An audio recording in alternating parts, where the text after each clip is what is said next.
네, 국회의원의 자녀 민원 청탁 의혹이 연달아 이어지면서 정치권의 갑의 횡포 논란도 다시 불거지는 분위기입니다. 금품 수수와 성폭행 의혹, 취업 청탁까지 최근 현역 의원들의 일탈 행동이 도를 넘어서고 있습니다. 네, 국회의원의 말뿐인 특권 내려놓기에 정치권을 바라보는 국민의 마음 싸늘해질 뿐인데요. 전문가와 함께 좀 얘기를 해보겠습니다. 최창렬 용인대 교수, 여상원 변호사 나와 계십니다. 네, 안녕하세요. 안녕하세요. 네, 교수님. 네. 국회의원들의 자녀 취업 청탁, 여야를 가리지 않고 지금 일어나고 있죠. 그래서 이번에 새누리당의 김태원 의원 아들 의혹하고 윤우덕 의원 새정치연합이죠. 이 여야가 이렇게 거의 동시에 이런 일이 벌어졌는데 이런 일뿐만이 아니라 이게 굉장히 오래됐어요, 사실은요. 더 거슬러 올라가면 박기태 이제 과거에 법무장관 됐을 때 얘기, 한창 때 얘기입니다. 김영삼 정권 때 얘기기도 하지만 유명한 외교장관 건도 있었고. 현재도 많습니다. 현재는 또 현직 의원이자 장관의 보좌관이 모 대학의 또 교수를 채용하는데 의혹이 또 불거졌다라고 또 보도가 됐어요. 네. 다 현역 의원들이고 또 새누리당의 어떤 의원은 또 그 지역구의 공공기관 그 앞에 또 자신이 돈을 좀 냈다고 그래가지고 그 무슨 했다가 그것도 철거하고 이런 일이 자꾸만 생기면서 어떤 이제 우월적 지지라고 그럴까 이제 그런 자신의 권력을 이용한 이른바 갑질 아니냐 이런 논란이 제기가 되고 있는 건데 이런 부분들이 사실 어제 오늘 일은 아니었죠.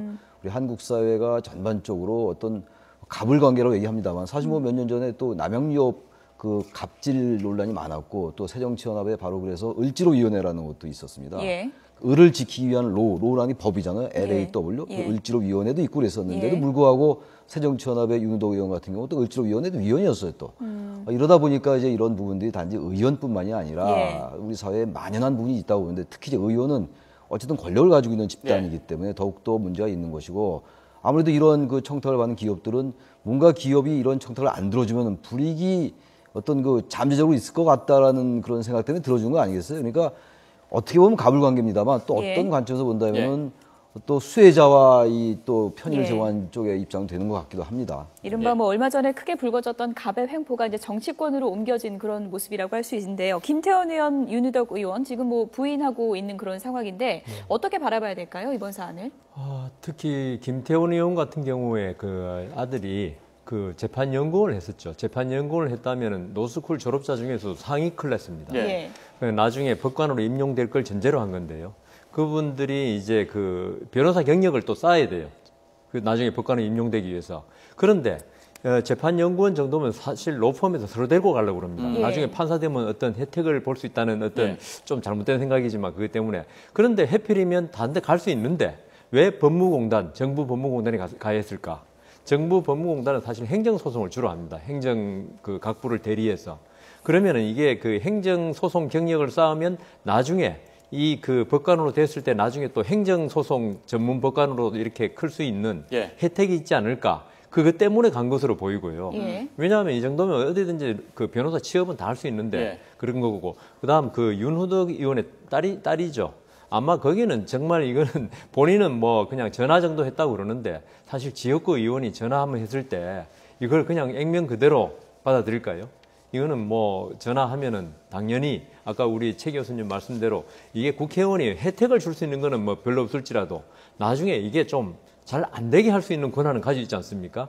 그래서 이 딸을 갖다가 취업시킨 걸로 보여서 결국은 국회의원들이 우리나라 특권 내려놓기, 그러니까 명목적인 특권 내려놓기가 중요한 게 아니고 국회의원 스스로가 내가 내 권한을 정당히 행사했다는 어떤 이런 노블리스 오블리제라 그러나요? 그런 마음을 가지는 게 더 중요하다고 봅니다. 저희들이 이번 사안과 관련해서 시청자 여러분의 의견을 지금 받고 있습니다. 현대판 음서제 논란 여러분의 생각은 어떠십니까? 이런 의견을 받고 있는데 음서제라는 게 고려시대, 조선시대 때 공신이나 그런 아주 가문이 좋은 집 자손을 과거를 보지 않고 관리로 채용하는 제도 아니었습니까? 그러니까 공정하게 경쟁하지 않고 오늘날에도 뭔가 힘있고 돈 있는 집 자녀들이 이렇게 편법으로 취업하는 게 아니냐. 더구나 지금 청년 실업이 심각한 상황 아니겠습니까? 이러다 보니까 이번 사안을 바라보는 비판의 목소리가 높은 게 사실입니다. 좀 허탈함이 느껴지기도 할 것 같습니다. 많은 분들이요. 청년 실업이 지금 10%가 넘었어요. 이제 지난 6월 기준으로. 그런데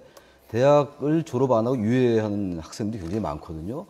그것까지 포함하면요 거의 전 20% 이상 되리라고 봅니다. 그러니까 청년 실업이 이렇게 많은 상황에서 지금 말씀하신 것처럼 어떤 그 부모의 어떤 그런 그 지위랄까 사회적 신분으로 예. 이런 이제 일이 벌어지다 보니까 사회 전반적으로 어떤 국민적 공분 이런 게 느껴지는 그런 상황인 거죠.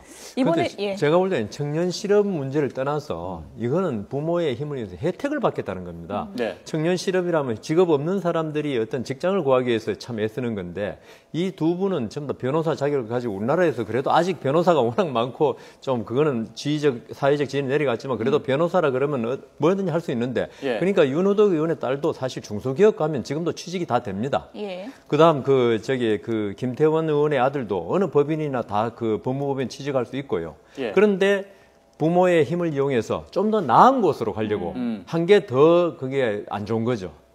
이번에 뭐 이런 의혹이 불거지면서 이 뭐 청탁이 이루어졌거나 안 이루어졌거나 이 여부를 떠나서 로스쿨 제도의 문제점도 이제 같이 좀 얘기가 되고 있는 것 같습니다. 예. 어떻게 봐야 될까요?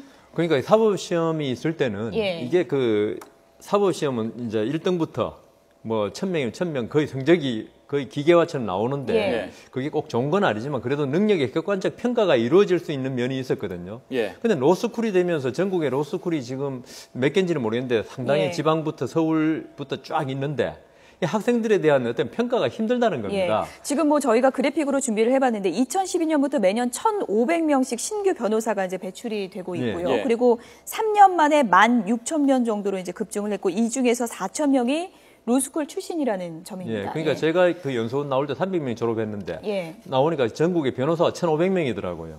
그러니까 그 변호사들이 무슨 그 뭐 취업을 갖다 걱정하고 이럴 없었는데 예. 지금 그 10배 이상으로 늘어났지 않습니까? 그렇죠. 그러다 보니까 지금 경제 규모는 그때에 비해서 예. 10배가 늘어난 건 아닌데 그러다 보니까 변호사 수요는 자꾸 줄고 예. 변호사는 폭발적으로 늘어나니까 예. 이런 일이 생기는 것 같습니다. 예, 김태현 의원 아들 논란이나 윤호덕 의원 딸 논란 모두 로스쿨 출신 변호사이기 예. 때문에 뭐 이런 이야기가 나오는 것 같은데 네. 근데 로스쿨 자체가 지금 너무 학비가 많이 들고 또 실제로 로스쿨 나와서 다 변호사로 자리를 잡을 수 없는 상황이기 때문에 내부 경쟁이 엄청나게 치열한 거 아니겠습니까? 글쎄 로스쿨 제도가 도입된 게 이게 연원을 거슬러 올라가면은 과거부터 사법 제도를 뭔가 개혁해야 된다는 목소리 높았던 게 사실이었잖아요. 저 우리 여성환 변호사님 계십니다만 그래서 사시 제도를 좀 폐지하자 이제 그 얘기가 계속 김영삼 정부 때부터 나왔던 얘기예요. 막상 로스쿨 제도 도입되고 나니까 일단 등록금 너무 비싸고 예. 거기에 들어가려면 일단 그 부모들의 어떤 그 재력이 뒷받침이 돼야 되니까 예. 그러다 보니까 이른바 뭐 많이들 한 얘기입니다만 뭐 개천에서 용난 시대는 지났다라는 예. 거 아니에요. 그러니까 우리 사회의 사회적 신분이나 지위의 어떤 상승, 이동하는 이 모빌라이제이션이 잘 안 된다라는 거예요. 예.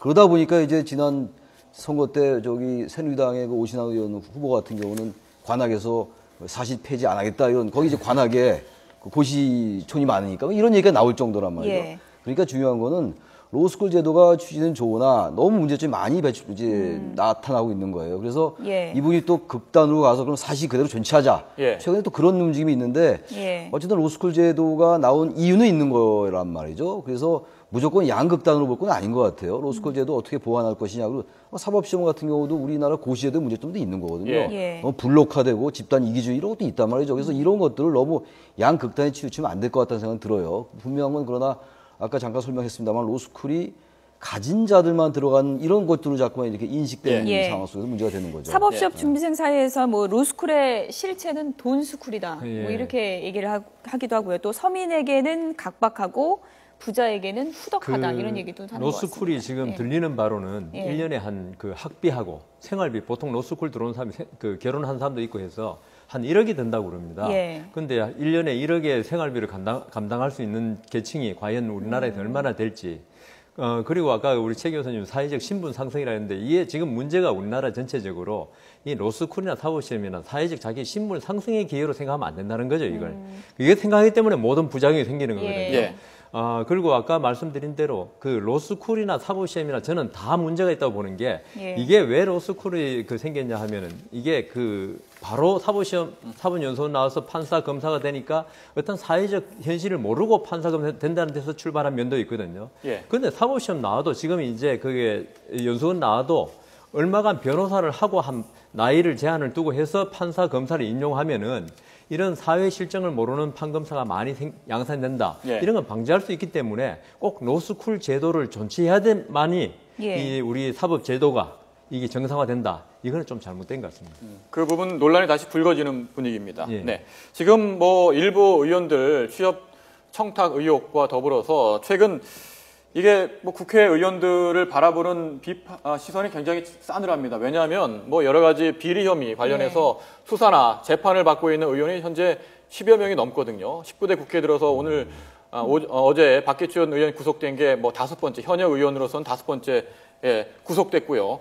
이후에도 지금 검경의 수사 대상에 오른 의원들이 적지 않은데 이러다 보니까 뭐 정치권을 바라보는 시선이 굉장히 곱지 않습니다.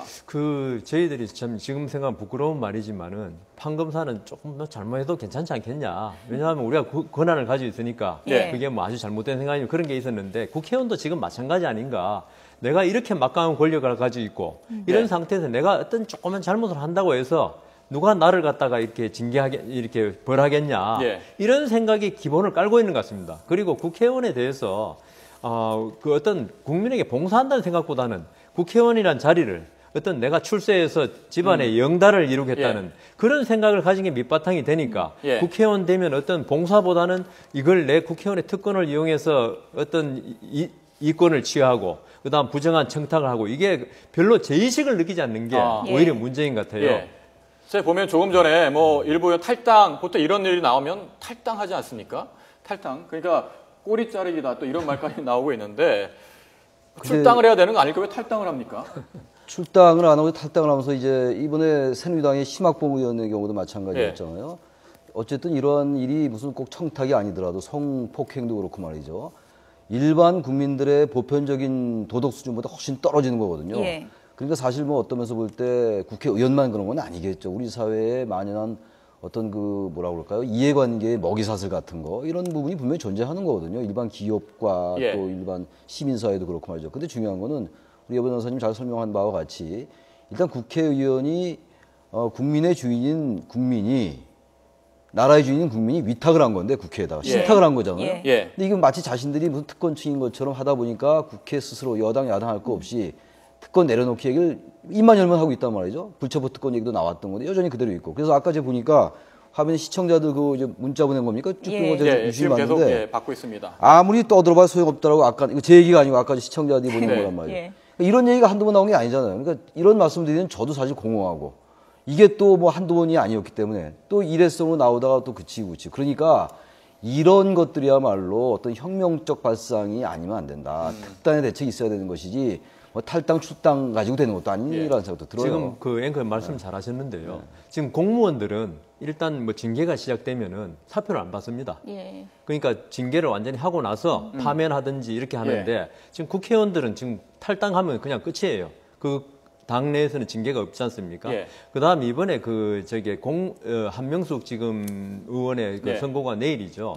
있는데 그동안 뭐 세비니 뭐니 모든 게 국회의원 지위를 그대로 유지해왔단 말입니다. 그런데 공무원들은 이렇게 재판만 들어가면 직위가 일단 해제되고 그다음 그 구속이 되면은 월급이 완전히 3분의 1로 나오고 유죄가 확정 안 되더라도 그러니까 같은 공무원 아닙니까? 한쪽은 선출직이고 한쪽은 임명직이지만 여기서도 벌써 국회의원들 특권이 있다는 겁니다. 벌써. 그러니까 한쪽은 징계만 들어가면은 그 사표도 안 받아주고 그러는데 이쪽은 탈당만 하면 아무런 징계 없고 그다음 그 월급 같은 건 그대로 세비 같은 건 그대로 유지되고 한쪽은 그 재판에 회부만 되면은 직위 해제되고 그러니까 이런 면에서도 국회의원 특권이다. 이거 이번에 다시 한번 국회의원들 특권 내려놓게 한다면은 이 부분도 검토가 돼야 한다. 제 생각에는 그 국회의원의 특권이라는 게 말이죠. 권력의 사유화에서 나오는 것 같아요. 인식 속에 권력은 공공재란 말이죠. 근데 권력이 자신의 사유물이라고 생각하는 이 인식을 바꿔야 된다는 거거든요. 근데 이 인식을 바꾸는 게 무슨 뭐 도덕교육을 시키나 되는 문제도 아니고 어떤 제도적인 보완과 제도적인 대책이 필요하지만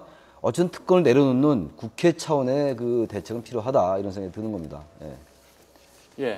오늘 저희들이 그 일부 의원들의 취업 청탁 논란 그리고 여러 가지 비리 혐의 갖고 있는 국회의원들 정치권을 바라보는 두 분의 의견을 들어봤습니다. 최창렬 용인대 교수, 여상원 변호사였습니다. 두 분 고맙습니다. 고맙습니다.